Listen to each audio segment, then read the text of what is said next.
Greetings and welcome back to the podcast. This episode, we are joined by Mr. Charles Guedo, CEO of adhere Solutions, a Calgary-based tech company. adhere Solutions provides software that allows companies to better adhere to workplace safety legislation with the use of machine learning and AI.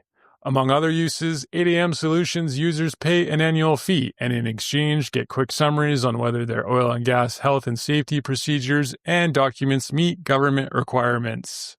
Mr. Charles Guedo spent over 10 years in the vendor management and compliance software industry before founding adhere.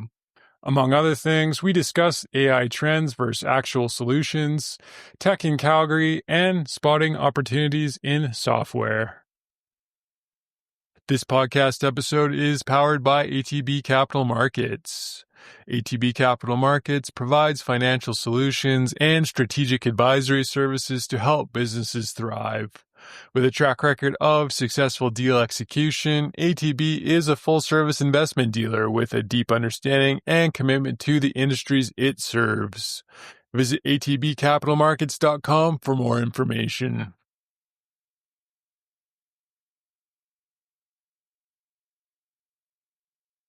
Good morning, Mr. Charles Guedo. Thank you very much for doing this. I appreciate your time. Thank you. Excited to do it. For the listener, you are the president and CEO of adhere Solutions, but what is adhere Solutions? Sure. So adhere Solutions is a software as a service company, or SaaS for short. And what we do is we help companies manage their legal liabilities around legislative due diligence. And to unpack that a little bit, in 2004, there was legislation that came out as a result of a 1992 mine disaster where 26 workers tragically lost their lives. So upon investigation, it was determined that the company that was directing these workers had ignored certain safety warnings from employees, government inspectors, and the government came about to say, well, we need something in place to have consequences for companies not performing due diligence. So the Westray bill, as it's been come to known, or be known rather, is anyone that is directing the work of others has to take a legal responsibility to ensure that bodily harm is prevented from anyone that they're directing the work on behalf of. And that actually goes all the way up the chain to the executives as well. So there's a pretty serious consequence if you're not performing quote unquote due diligence. And I guess for a bit of snapshot on what due diligence is as it pertains to contractors and vendors, again, you're looking to say, I need to ensure that these folks coming onto my site have the proper procedures, policies, training in place. I actually have to perform my due diligence to ensure that those documentations are there and they're valid. So what we do is we collect that documentation, we validate that with the use of machine learning, and then we share that data out to the relevant individuals so that they can make their appropriate decisions when they're on site. If you were to explain to your grandma, to shorten that, maybe do one or two sentences, how would you explain it? I would say we help companies ensure the safety of workers by ensuring they have the proper procedures in place before they step on the work site. And you use AI to tech algorithm from one input to the other to get an answer, more or less, to help out humans? Effectively, yes. So we have an interface where a contracting company can take their documentation and load it up. As they do that, the machine's going to read through, extract that information, compare it to what the requirements of the hiring client is, and then exactly that, give the right information to someone to make the right decision. Would you call adhere Solutions a tech company, or is it IT services? How would you classify it? Yeah, I would definitely call us a tech company. And I mean, I think we're very traditional software as a service. We do provide services around that technology, but the core of what we do is extracting the data, creating efficiencies, and allowing people to repurpose their time to do the value-added work versus going through that mundane data collection and review. Working within the energy industry, I think a lot of your clients are energy focused. Yeah, we have a lot of clients in the energy industry, and that's a very obvious pairing for us. It's a high-risk environment where we need to make sure people are safe on the work site. So we do a lot of work with energy right now. It's actually the majority of our customer base. The benefit of our software and some of our history allows us to go into different areas. But again, typically you're looking at high risk, so construction, and that's kind of, again, a natural fold from energy into oil field construction and then into more commercial construction as well. How'd you get into tech? Maybe to go back a little bit, how'd you get into the sector? Yeah, that's a good question. It's kind of one of those stories where I fell into it a little bit. Born and raised in Calgary, but I ended up moving to Toronto for about 5 years to chase my fiance as she was doing some more schooling. As I came back to Calgary, I was looking for something that was related to energy. My whole family's in the business. father's a geologist, brother's a geologist, other brother's a pipeline engineer. So that's really wanted to find my way into it, but I didn't have the technical training. So I got introduced to a company that was a local Calgary tech company. My intention actually was to go there and kind of create some contacts and then move on. But very quickly I realized that tech was a really interesting space. I think growing up, I've always enjoyed problem solving, helping people tackle challenges, look what the needs are and move forward. And I realized really quickly that with tech, that's a unique opportunity to do problem solving. So I really enjoyed that side of it. And again, pretty quickly, I felt that there was an opportunity to grow within this particular company. And as soon as I was in tech and getting a chance to see how it was developed and the whole process around it, I didn't think I wanted to leave. So, are you technical by training or product side or? I am not technical by training. I've gotten into the product side a fair amount in previous life. It really, I ended up more in a sales role when it was boiled down to it, customer success.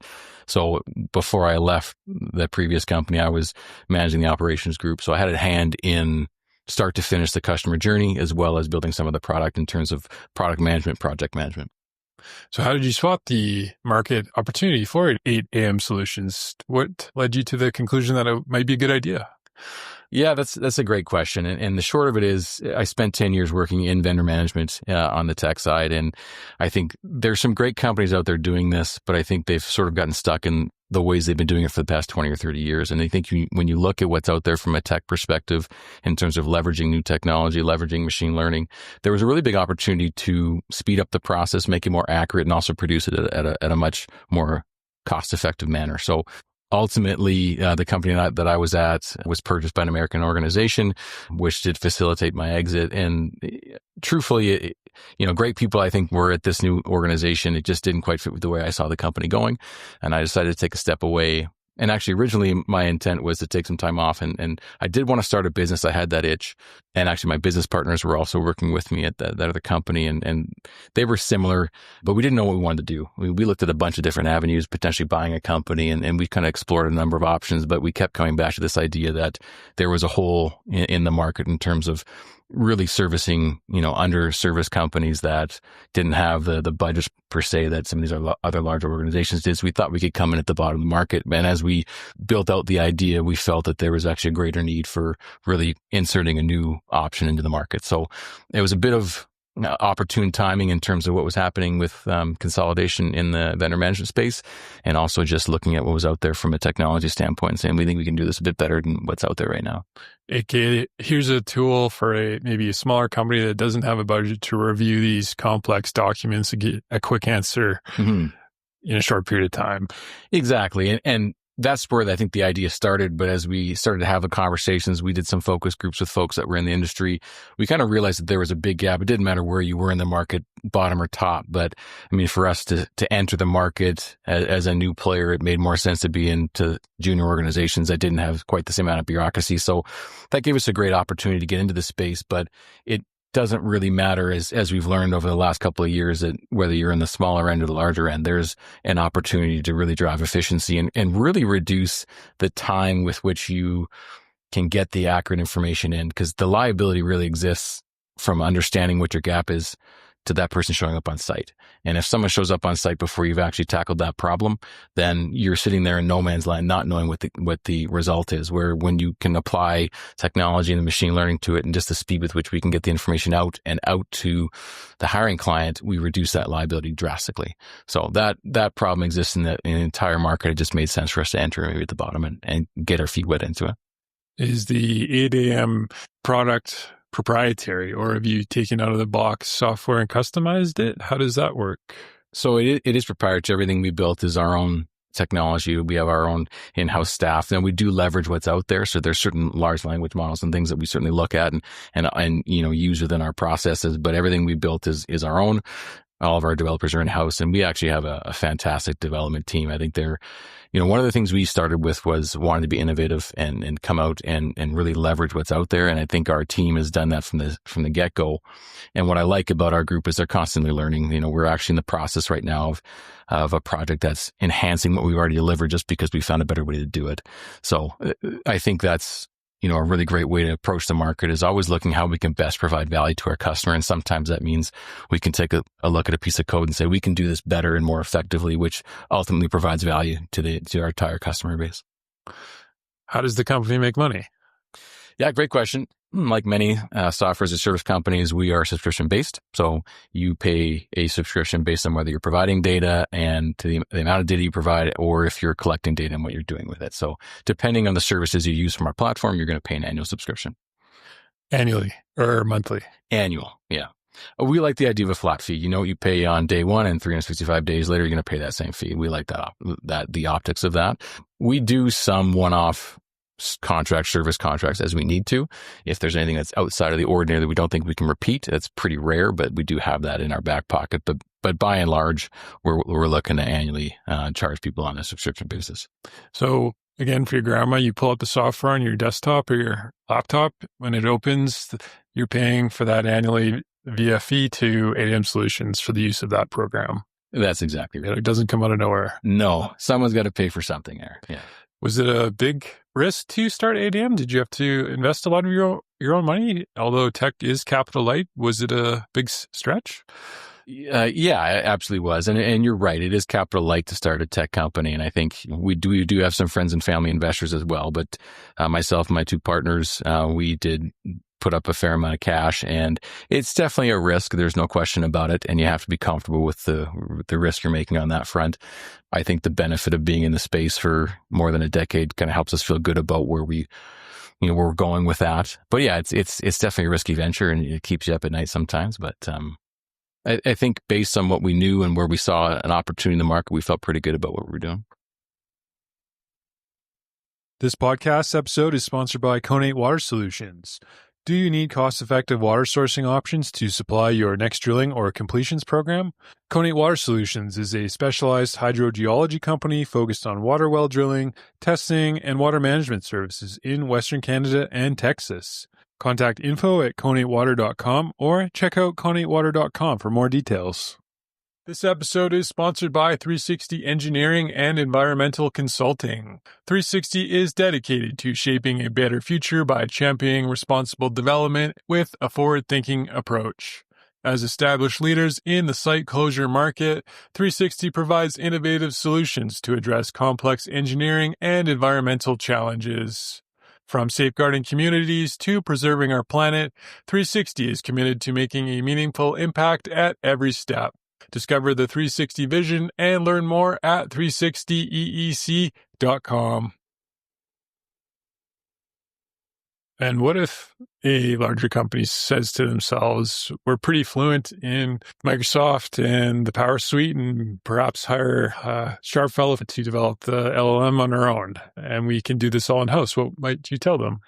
I think have at her. Yeah, I think you're going to find really quickly that it's not as simple as what you think it is. And it's interesting. It's a question that's been asked to us a couple of times, what's the barrier of entry? And I think a lot of that is understanding the mechanics of this whole process. There's a big flow between getting in data and validating it, understanding what those data points should be, who should see those data points, and ultimately how you do that at scale. It's one thing to say, I can maybe do it with a small number of vendors for a single project. Maybe you can get around that, but realistically, it's not that simple. I actually worked with a global company before this that was trying to do that exact same thing, and it took probably about 3 years to get a functioning version that wasn't that functional.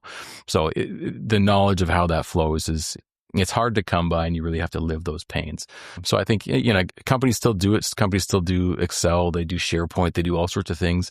There's a critical mass though, and it's probably in and around that sort of 50 vendor range where you say, this is unmanageable now because I have 17 other tasks I have to do, let alone checking every day to see that these documentation are up to date and available. So there's a lot of effort that goes into that could be used elsewise in, more value-added ways and having risk conversations with people versus looking at data.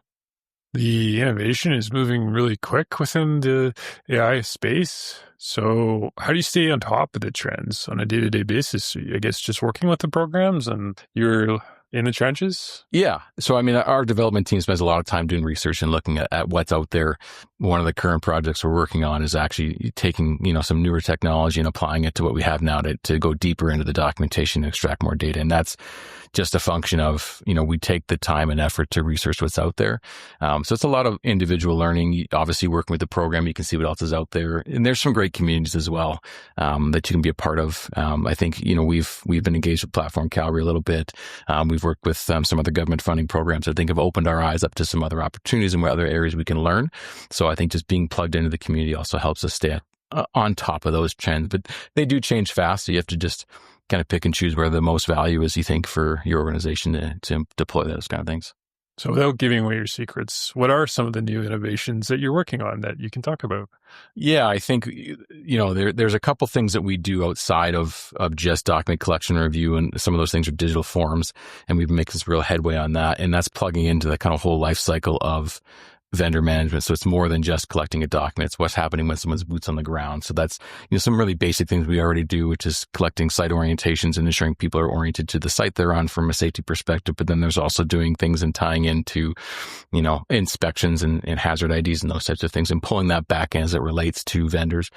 Some of the really cool stuff we're doing, though, has to do with expanding more on the machine learning side, which, as you look at, a full safety program, you can look across different jurisdictions and there's different legislation you have to deal with. So managing the content of that data is really challenging. A lot of times people focus on the certifications, the audited programs to say that the box been checked. So what we're getting more into now is really deep into the content and the quality of those documents. So we're really working with the machine to pull out the data appropriately to say that there's a flag here on a specific policy or program based on what's written. Because right now other than reading the document or doing a cut and paste against legislation, there's no way to actually pull that document out. And you see a lot of misses when you do that. So, leveraging the large language models and some of that natural language processing is going to allow us to get deeper into that. Sometimes it's hard to figure out the difference between a trend and value providing technology. How do you think about that? And are there trends you're seeing now that you're not sure about or that you are certain about? That's a really interesting question. And I think one of the biggest things I actually noticed is we were at a conference, which I think was quite good, but there was a number of other tech startups there that were doing some presentations. We didn't do that, but we were kind of watching some of the presentations. And one thing that I noticed was people spend a lot of time talking about the technology itself and how cool the tech is. And don't get me wrong, we love tech. We're all about it. But one thing I think that was missing at large was, what's the problem you're trying to solve? And that's what we focus on is, if there's a hole, if there's a need, we focus on solving that problem, not necessarily just the technology. That's a delivery method. That's how we get done. That's how we stay lean and we can operate effectively. But the focus has to be on the problem you're solving. So as cool as some of the things are that are out there, if it's not driven towards solving a problem, I'm not sure that what the value is. So as long as we keep our eyes focused on what the problem is that we're trying to solve, then the technology is going to flow into that. So how do you uncover problems? Is it just one step at a time, day to day? Or are you out in the field? How do you go about that? How do you find problems to solve? Yeah, no, that's a good point. And really, that's just staying within our ethos, which is vendor management. So we know what the major problems are within that. And a lot of what we do is we source feedback from our clients. So we're asking them consistently, what things are you seeing within your organization that you have a gap? And I think I don't want to get too much into the sales process because that's not the point of this, although that could be a whole podcast unto itself. But I think we have a really good handle on the types of questions we're trying to ask people. And I think the biggest thing that you can do when you're trying to uncover problems is listen to people. I think a lot of times we get caught up in talking about the tech or talking about what we do versus what problem do you have? And let's really make sure that we understand what challenges you're facing. Because if you really listen to somebody, you can find out there's a number of problems within this range of what you're looking to solve. So as long as we listen appropriately, and again, that is out in the field, that's talking to customers, that's talking to potential customers, going to conferences, understanding what people are struggling with. That's how I think we find those problems best, is by listening to people. You have a platform that you're running now that needs to execute for customers and make money, and there's a sales funnel, but then there's also new features you're trying to implement. Mm-hmm. So how does that work? Do you divide up the team to work on new stuff while also having the team executing? How do you divide the company up? Yeah, that's an ongoing challenge because you have to look at what your resources are capable of doing within any one given quarter, and we break it out by quarters.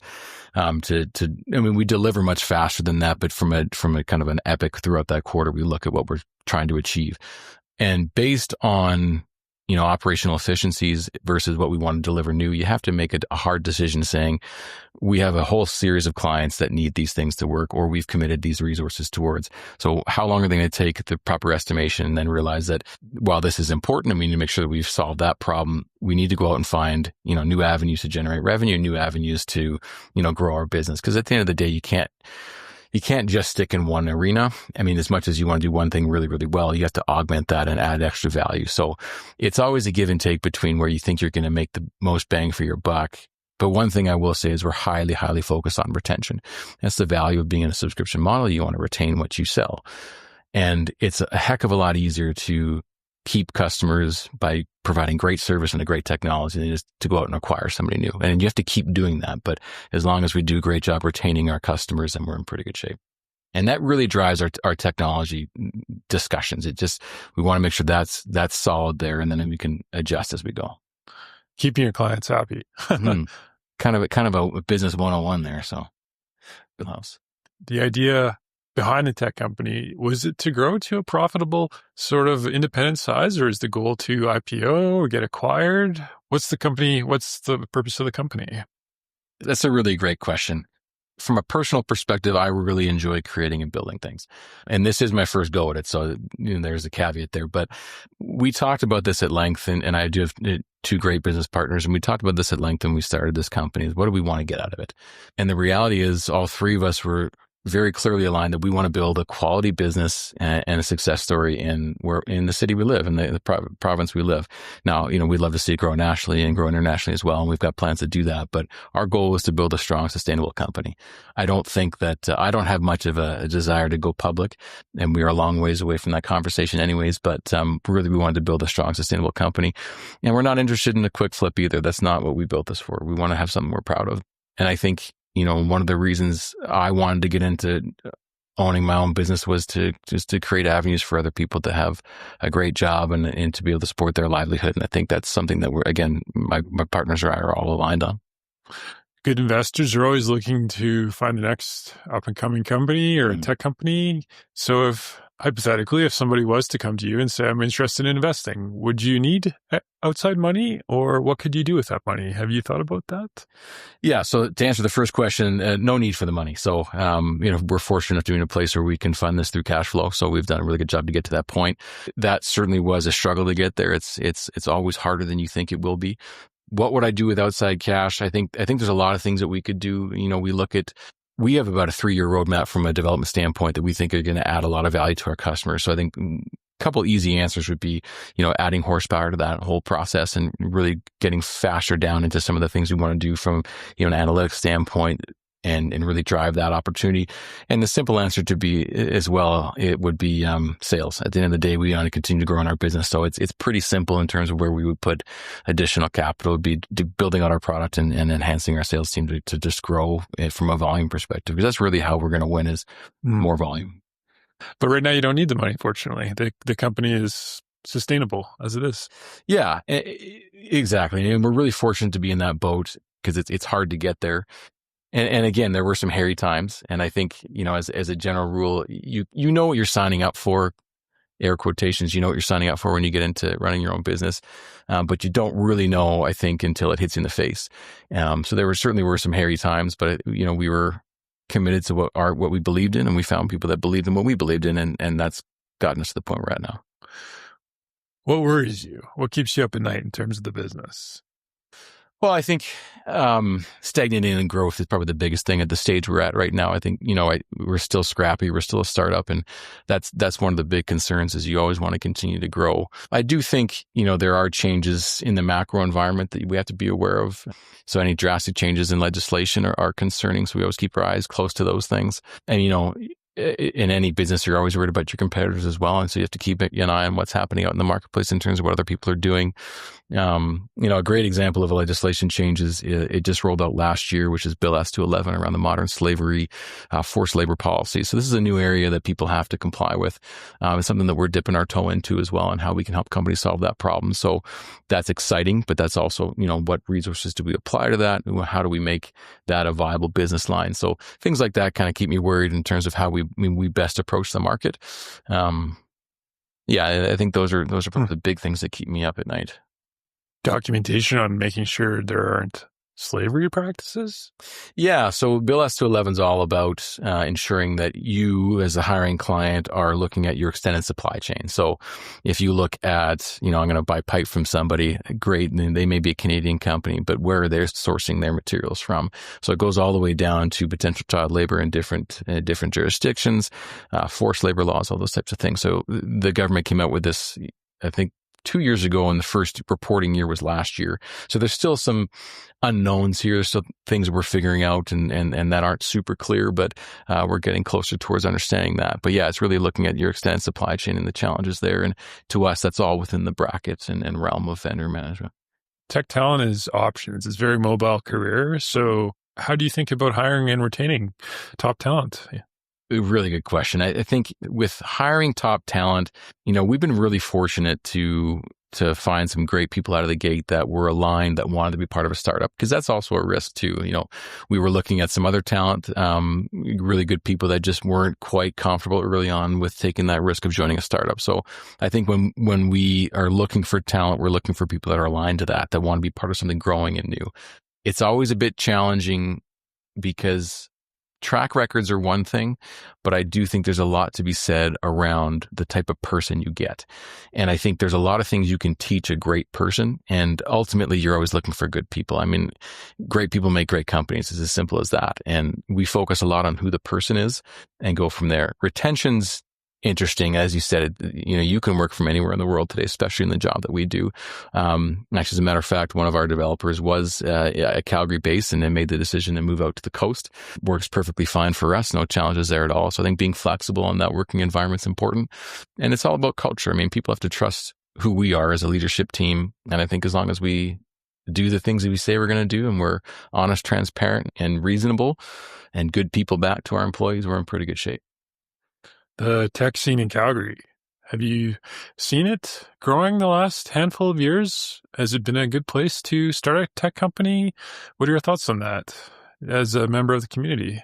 Yeah, I think there's been a lot of growth, and you see articles about it all the time about the investment that's coming into Calgary and the tech community, which is great to see. And I think that also kind of broadens the community and the ecosystem to get more people engaged here and wanting to come to Alberta and to our city. And this is a great place to live as well. So you see a lot more talent wanting to be in this area. But, there's some great, like I mentioned before, Platform Calgary, I think, has done some really great things to create awareness around the tech community. Again, there's some really great companies that have started in Alberta that are tech-based. So you see a lot of growth there. I think there's more growth to come.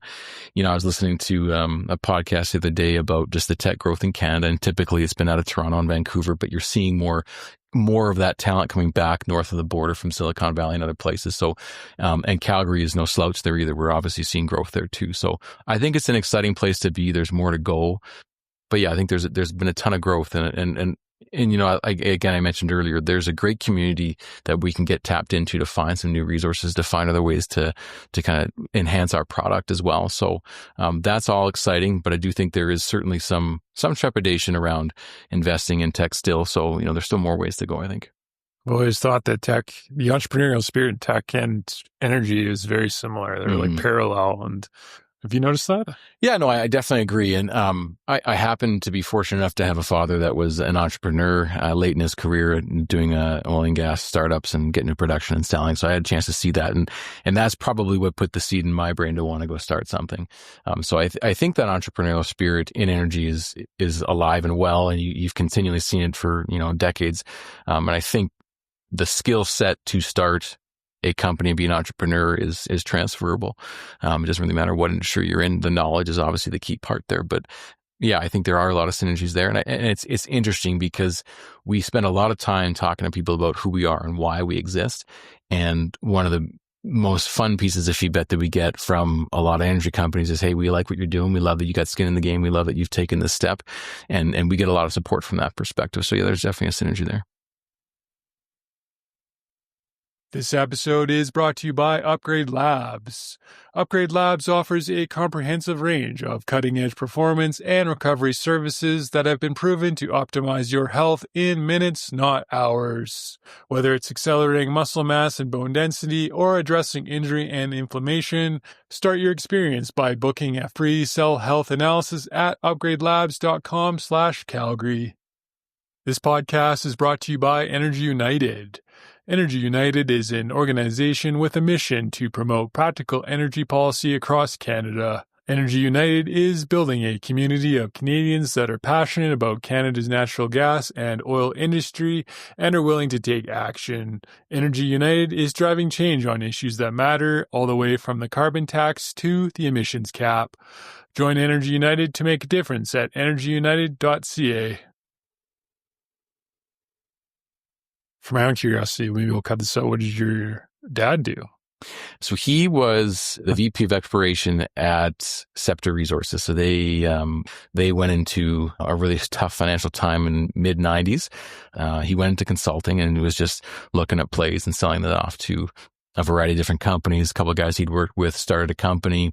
He was able to actually find a couple wells for them that got them to the production level they wanted to. They sold, and then he was able to join into their next couple of ventures. So the production levels they were getting to were kind of that 3,000-4,000 barrels a day. So it's not quite the same environment as today, but he loved it. And it's interesting. And my brother's a geologist as well. And he's actually one of the bigger firms here in town.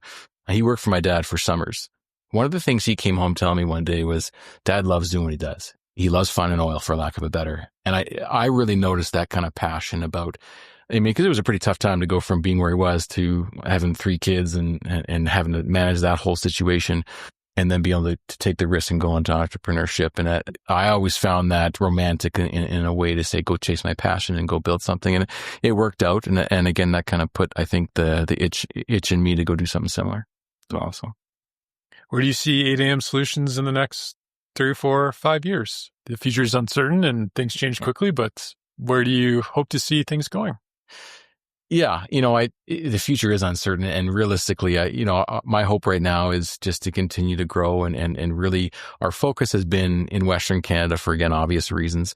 But we've made some inroads in other areas of Canada. I think we want to get across Canada the next couple of years and potentially dip our toe into the United States as well. I think so. Really, for us, it's high growth over the next couple of years, all while maintaining that high quality of customer service. I think retaining those clients is critical. So for us, it's about doing what we do really well, expanding the product, and getting into some new verticals as well. I think we've been smart enough to build the technology and the platform to be relatively industry agnostic. Looking at some traditionally untapped markets in this space where, margins are thinner, we're able to come in a much lower cost. So we're excited about some of the opportunities we're jumping up in some of those lower cost environments, whether that's healthcare or residential construction, those types of things that are traditionally untouched. So we can do those things, but I think we'll always kind of keep a focus on energy because it's kind of our bread and butter. Are there any business books, podcasts, or people you listen to or would recommend to others in terms of advice or just in general? Yeah, for sure. I don't know if you've ever read it, but Ray Dalio's Principles was a book that I went through that I found extremely helpful before this, and really sticking to being, what are your core principles? I think that's a great read for anybody that's interested in kind of understanding how to put yourself out there in terms of how you operate in the world. So that's a great book that I read. I actually read another book by Patty McCord. I can't remember the name of the title of it, but she was the HR owner at Netflix when they first started. And it's a book about culture, and that might be one of the best books I've ever read from a business perspective, just about how you manage transparency, communication. That was fantastic. And the other one is a personal friend of mine, Shub Sidhu. He works for Zayzoon, and he's recently started a blog called The Indian Dad, and it's a great read. He's got a lot of great insights from anyone that's, especially from a sales perspective, thinking about how you want to grow a business. He's got a fantastic track record. Aside from that, it's just a great read. He's got a lot of humor within it. And I would honestly recommend that to anyone who's looking at starting something and just kind of seeing his journey through that too. Well, that's a pretty good conversation around 8am Solutions. I really appreciate your time. Maybe if you were to leave the listener with a message on the company to wrap things up, what would you tell them? Good question.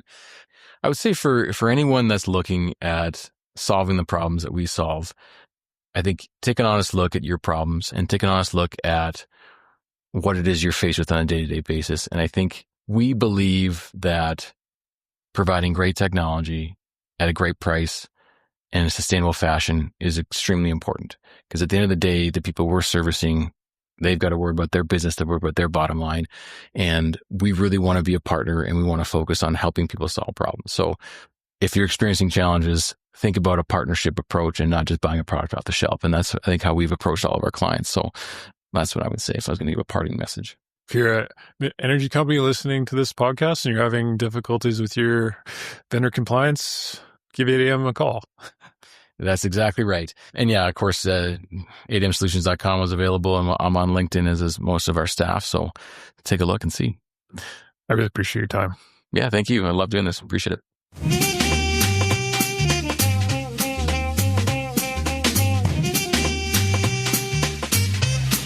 Hello, listeners out there. Thanks for checking out the podcast. Hopefully the episode provided some insights. If you enjoyed the show, check out trose.ca, where more episodes are yet to come. You can also subscribe to the podcast, where your token of support is much appreciated. Until next time, happy coffee drinking.